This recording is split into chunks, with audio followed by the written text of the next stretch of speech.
Que penserait Jane Austen de la chronique des Bridgerton? C'est la question à laquelle je tente de répondre aujourd'hui puisque Bridgerton connaît un énorme succès, surtout auprès de la Gen Z.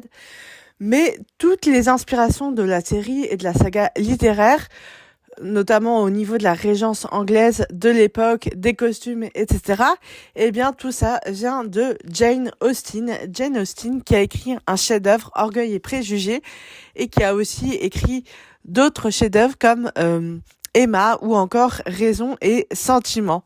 C'est vraiment la femme qui a écrit les thèmes de la romance, qui a posé les bases de la romance avant que celle-ci ne devienne à la mode. Et c'est vraiment là que tout s'est accéléré. Aujourd'hui, on égérie Jane Austen comme icône, même si c'était pas forcément le cas à l'époque, à son époque, puisqu'elle connaît encore un énorme succès 250 ans après sa mort. On la célèbre encore. Ses histoires font encore partie des références dans des œuvres de pop culture, dans des séries, dans des livres aussi. Ouais, c'est vraiment, Jane Austen, c'est vraiment quelqu'un qui a apporté quelque chose à la littérature mondiale et c'est ce qu'on aime.